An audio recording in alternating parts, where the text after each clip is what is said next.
Hello, YouTube. This is the 8-9 combo. I'm Brett McKay. This is Harry Jones. And this is Games of the Week. Hello, mate. How you doing? How's it, Brett? On the second night of the coming together of you and I, which we've called Breatharian 2, in the dark Surrey Hills bistro, across the road where a mob of drunken women were hurling oil paints at canvases, and not too far from a bathroom where unspeakable things were being done. A shepherd boy from Kirribilli named John Fergu's son was asking us questions, and he said, Son of Ferg. Sirs, how can I write good like you? How do I do? And you said, always begin sentences with and, use max out adverbs, and try to speak anecdotally, and write as if you speak. And do as I say, not as I do. I said, little John, never, ever use adverbs. Never begin a sentence with and don't use contractions. Speak as if you were an oracle. So we have two articles out right now, yours in Rugby Pass and mine on The Roar, which are really such beautiful examples of the advice we gave young John, the shepherd Ferguson. Young John walked away thinking, I've asked advice of two somewhat successful rugby writers, and they've given me absolute polar extreme of advice. So your article talked about a pivotal issue in the Buzzlaw, which was the New Zealand antiquated team is still hanging on to, we always were so great before, so if we just do great again, make New Zealand great again, we'll just do it better and we'll win, not knowing that the world has moved on. And then, and if you had called me before you wrote your article, I would have given you a tidbit, which is South African coaches often actually start their selection process at the end of the match. Yeah. No, at the end of the match. They constitute the team. So it's like almost like how some maps put Australia on top because there's no reason for Australia to be down under. You can look at the world different ways. So you look at the world and say, for the final 30 minutes, who do I want my best team to be on? So Peter Steph-Toy, a starter, will be on there, but they'll be on with whoever you're bringing in off the bench, like Walker Smith. And if you do it that way, it makes everything different in your brain. You're just saying, how do I get to my best team? The starters set up, they're the appetizers. And so if you think about it that way, then it's interesting because New Zealand's not, as you pointed out, they're doing it. So you're tired. Oh, so that's not working anymore. They'll put on our second best guy. Oh, so you're tired. Can you give me another 10 minutes? Yeah, and so Joe Schmidt seems to be more adaptive right now. He was within the New Zealand setup, and then he was able to not be in the setup because he didn't get the job. And now he's using something better than Razor, and Razor still seems to struggle. Like our friend Ringo put out, they're putting a wing on the bench one week, and then next week there's not a wing. There doesn't seem to be an actual plan. Like, what are you doing? And so now it's, Bowden, can you save us? Come in at 10. and here we are, another edition of the Rugby Championship for Games of the Week. It's the final round of the Rugby Championship, in fact, for 2024, and we're really pleased to have been brought to you throughout the tournament by Chasing the Sun 2, the wonderful 5-part all-access series documenting the Springboks' journey to their absolutely sensational 2023 Rugby World Cup win in France, and which is now available to watch on rugbypass.tv worldwide that isn't in South Africa.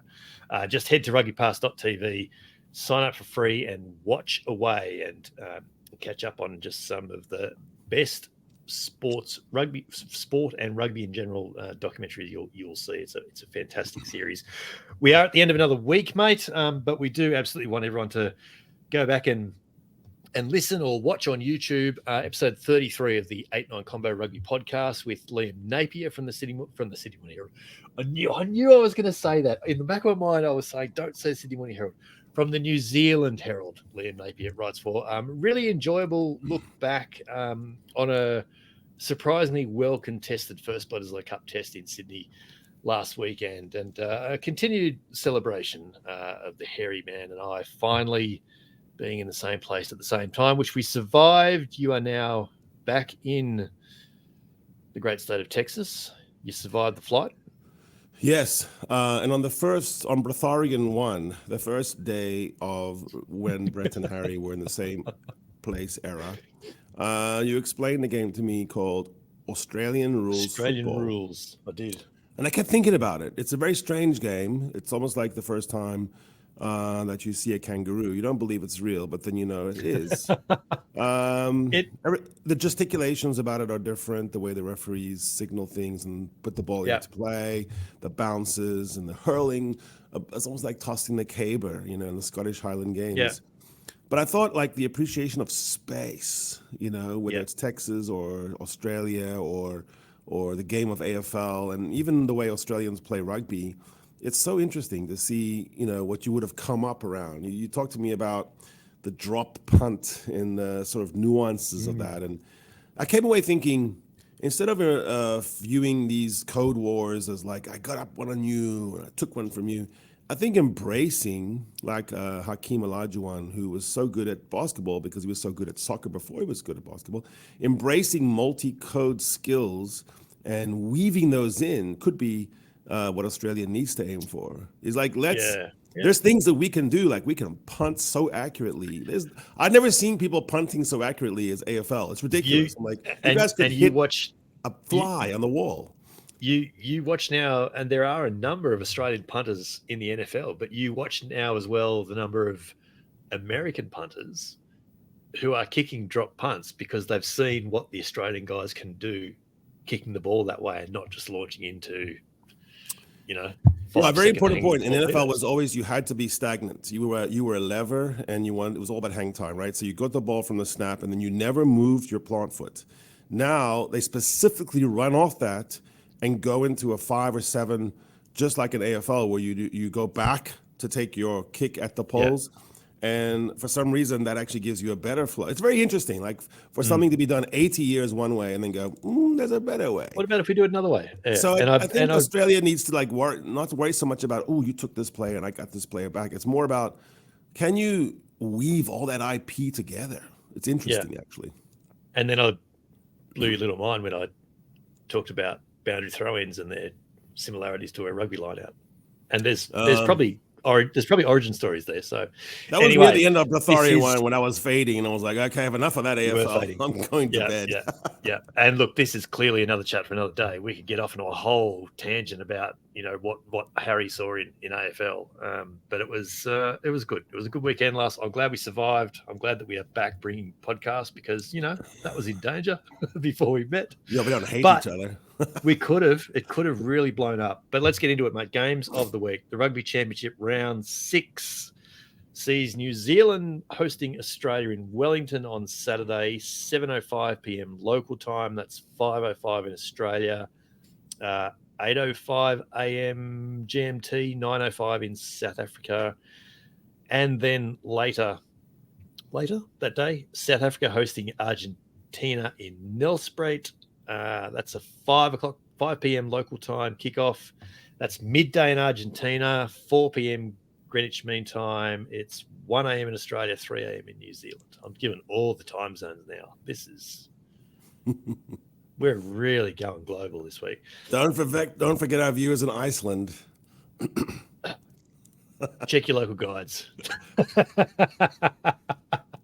Check your local guides. Where do you want to start here? The second Bledisloe is going to be fascinating. We've seen some teams come out. I thought the Wallabies haven't made as many changes as I thought they might. And I don't know how many I thought they might make, but it was less than 2. It was more than 2, I should say. Yeah, it looks like Joe has some ideas now that are becoming coalesced. One is the LSL is an impact guy off the bench, which I like. I like the idea of it. He was so good.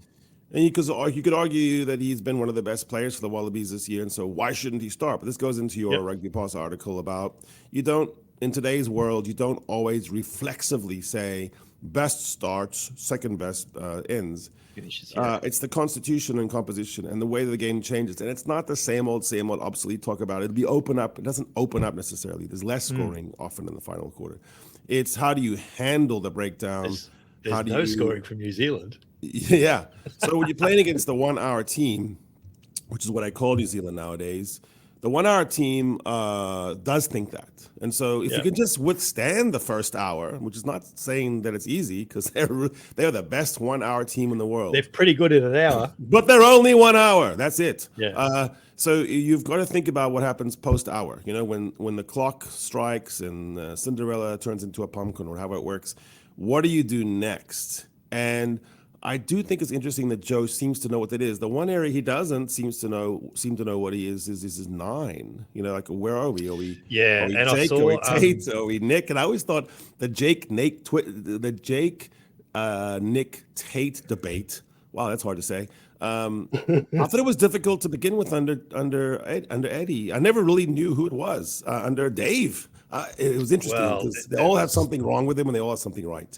Yeah, and I think I saw might have been Ian Pate in the Sydney Morning Herald to bring them back into this mix already again.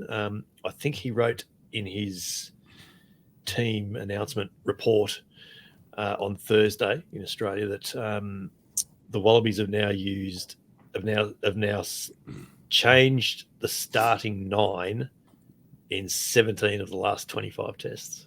And that's a lot of change. And it could be as many as, I reckon it's at least 5 different players. It could even be more than that.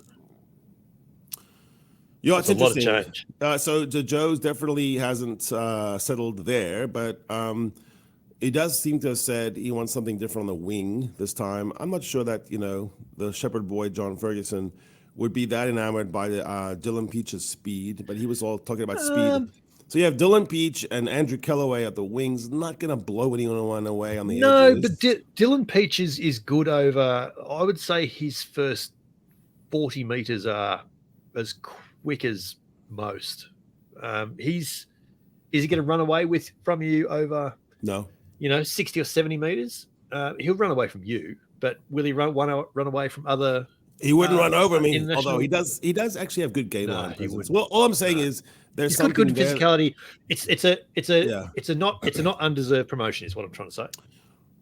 Yeah, and my point was that Joe, clearly there's a few areas where he hasn't resolved things yet. So that's an area we don't know yet.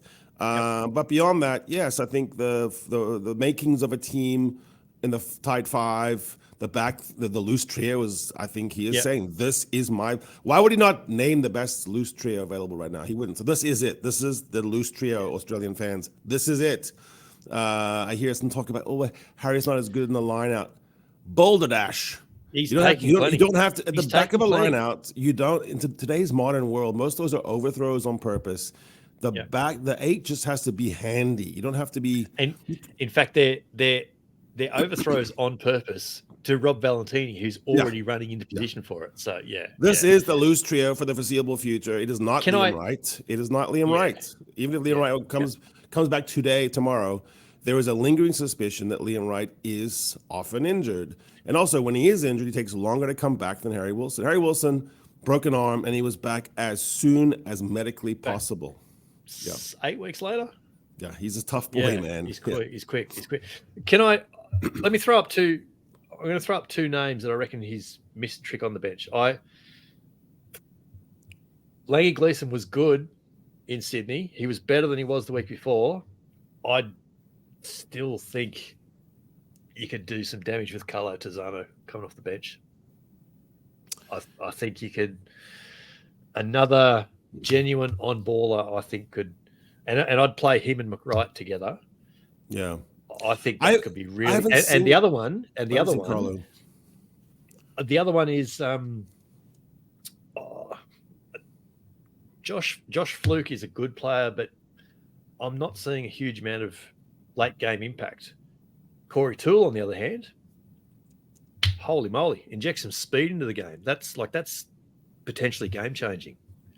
And Schmidt has seen the benefit of speed off the bench when he had Jorgensen early in the year. He saw that. So I don't know. I am with you. Corey Toole's been in and around as yet unneeded. I'm with you on Toole, on speed in general. I'm not impressed by Toole's defense, but I'm impressed by speed. I'm always impressed by speed. It is indefensible at times. And I'm with the Shepherd boy on this issue, which is that the Wallabies look slow. And that is not a good way for the Wallabies to look, because I've always thought of the Wallabies as a quick team, and that much of the doctrines that underpin the unusual nature of rugby in Australia depend on athletic differences and those mismatches, the pace instead of the power. I'm not as impressed by Carlo as some people are, because I haven't seen him be an on-baller. I've seen him be a tackler par excellence. He's a hard worker. He knows no fear. I don't think he has the nuances required yet at this level of the game against the All Blacks, with their cleaners, who are especially brutal, just like the Irish, to do anything other than get pummeled right now. And he would take it because he's a tough boy. But I'd give him one more season with a little more tutelage about which rucks to pick to get over the ball at the test level. Like has clearly happened with Fraser McBride over time. Oh, he's so good now at knowing when to go. Yeah, absolutely he is. Yeah. New Zealand, on the other hand, tell me you're not panicking without telling me you're not panicking. Bowden Barrett at 10. Damien McKenzie now. Oh, I know. I was going to say not even in the 23. He is. He's on the bench, isn't he? At the heart of Razor is tradition, and we always thought he was because he has that, it's like a really nerdy guy growing a long beard. He's still a nerd underneath that beard, right? He's got a name, Razor, but he's just kind of like a boring prefect. And like surfing, I mean, so what? Everyone surfs. It's not a big deal if you're by the ocean, you surf. It's like he wears a blazer. Yeah, everything is Back to the Future.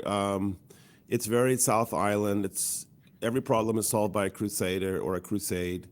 I'm really underwhelmed right now on the thinking, just the thinking behind this version of the 1 hour All Blacks, the Almost Blacks. They've got quality at top level to blow anyone away for 25, 30 minutes. But I don't understand what he's trying to do with game management, for example. I just don't know. I don't know where he wants them to play on the field. I don't know if they know. They don't seem as happy as a team as it should be when they're the All Blacks. All Blacks have always been a happy team because it's fun to be an All Black. But I don't really get it. I mean, I almost think like what New Zealand thought they were getting with Razor, they kind of got a version of Joe Schmidt, except not as smart. I feel like I need to apologise, mate, and I'm sorry if that was a little bit distracting, and I especially need to apologise to our wonderful YouTube viewers. I currently have something in my eye that I can't get out. Is it a mosquito? It's how. Shout out to. No, actually, I was going to get out of it. I've not had kidney stones, but I'm told that they're very uncomfortable. And right now, I've got a little grain of stone or something in my left eye, and it's very uncomfortable. So, are we doing shout outs to kidney stones? No, we're not. We're not doing a shout out to anyone. But I can imagine that this is what a kidney stone is like. So, if you are going through kidney stones, I had a really good steak and kidney pie on Manly Beach. I just want to put a shout out to. Can I just say you've timed your 2 days on Manly Beach beautifully, because it has poured rain in Sydney since you've left. I know. It started as I got into the Uber with the Uber driver whose name was Malcolm, and he knew everything about every code. It started to rain. I think it never stopped. Hasn't stopped since you left. Argentina in Nelspruit to sew up the Rugby Championship. So it's very interesting. Can they and will they do it? Yes, but the more interesting you don't believe points that for a second. Oh, sorry. What was the question? Can they and will they sew up the Rugby Championship? Oh, the Springboks will definitely sew up the Rugby. Okay, sorry. Hang on, let's rewind. I'll cut this out. Can Argentina win the Rugby Championship? No, it's too much, and it's not any slight. And I hate to put out some kind of like inflammatory remark.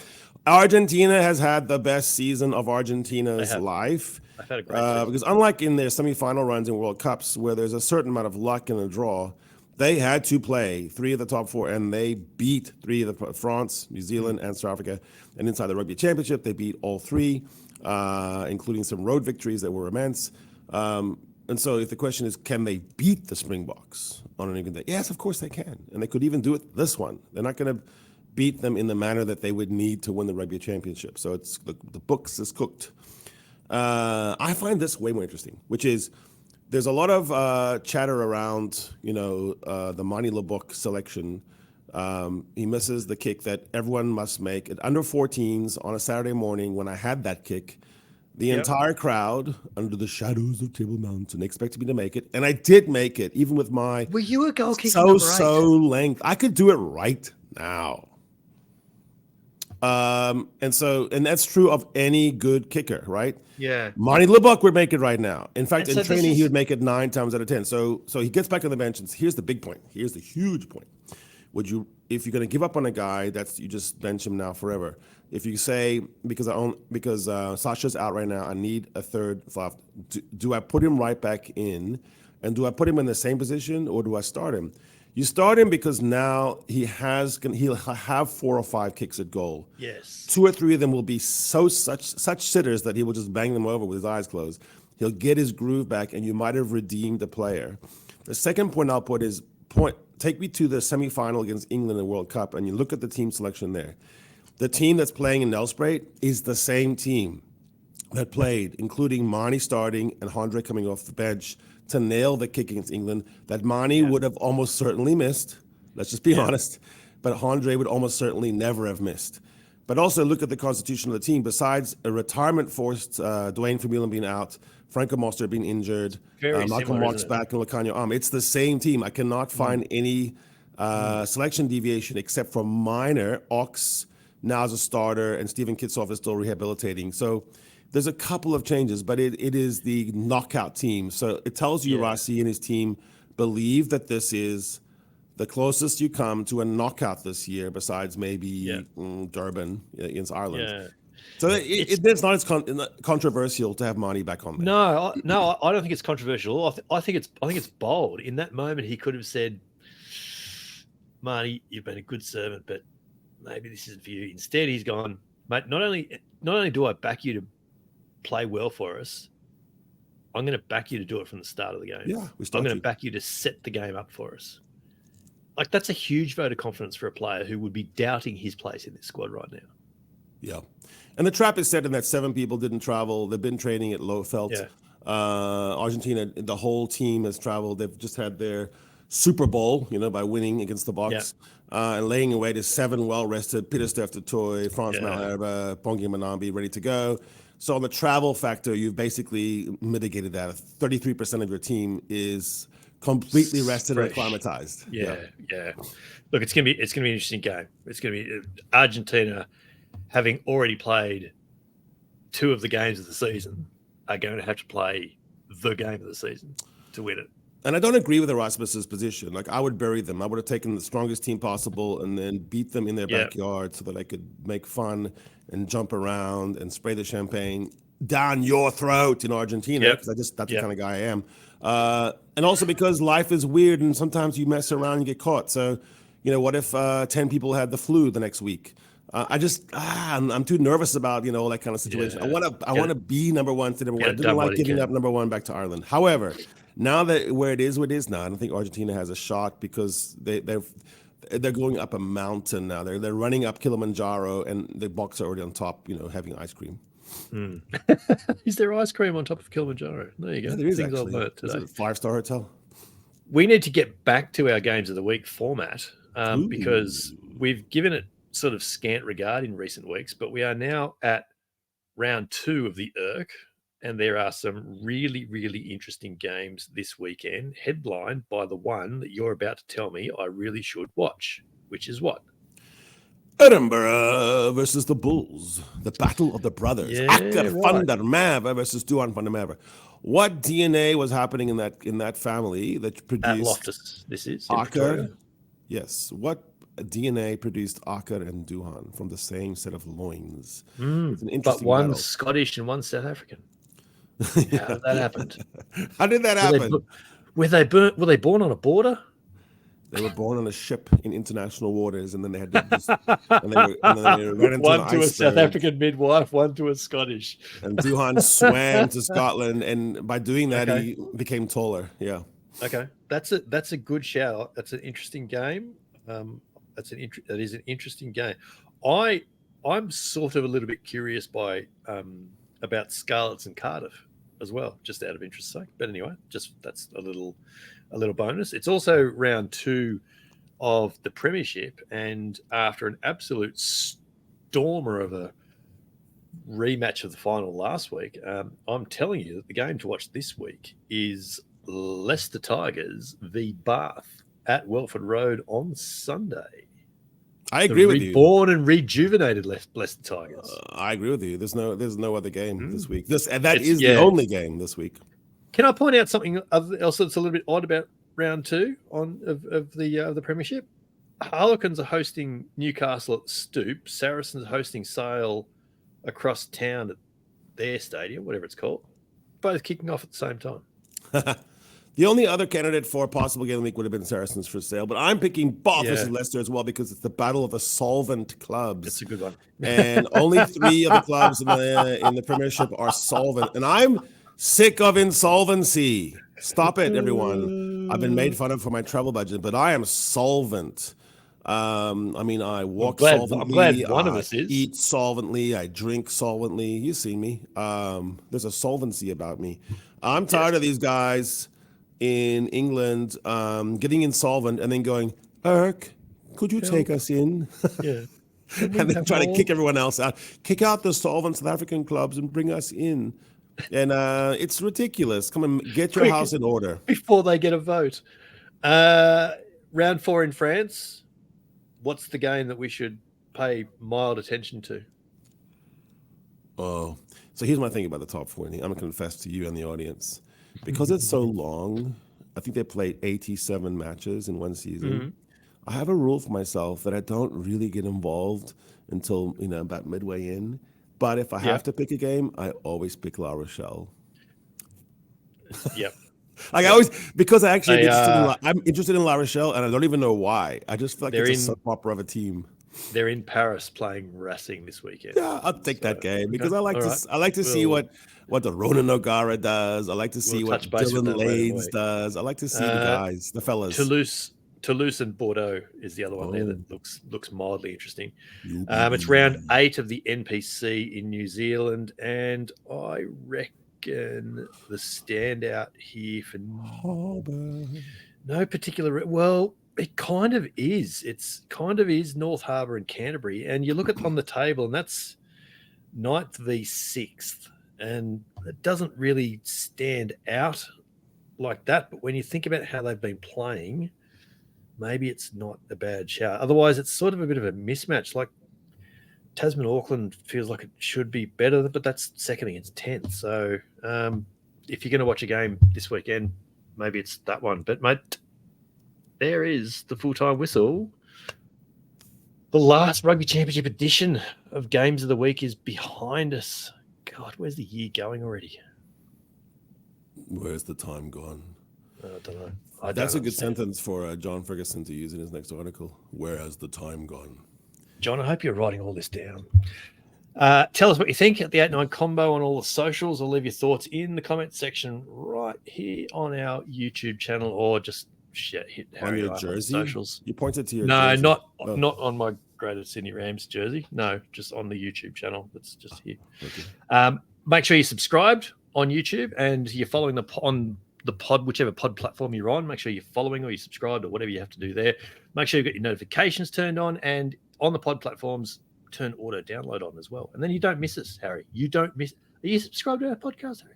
Yes. Don't forget as well to head to rugbypass.tv, where you can now watch both series of Chasing the Sun, the documentary series celebrating South Africa's back-to-back Rugby World Cup wins in Japan and France. We are so pleased that everyone can see Chasing the Sun 2 now that it's up on Rugby Pass. And by the way, you can see that in South Africa, Brett. You can. You just have to resubscribe. On that. You can see Rugby Pass content in South Africa, but Chasing the Sun 2 is not available in South Africa. That's the clarification there. We did see a YouTube comment there. So either way, wherever you are that isn't South Africa, head to rugbypass.tv, sign up for free, and watch it wherever else you are in the rugby world. This is Games of the Week, from the 8-9 combo, the short side set piece combination you did not realize you needed, coming from the podcast Double Act you already had. I'm Brett McKay. He's Harry Jones. And we'll be back in your ears on Saturday night for a second Bledisloe Cup edition of the Test Match Postmortem. Come play with us. Yeah, do that. Chase that sun, chase that sun, chase that sun.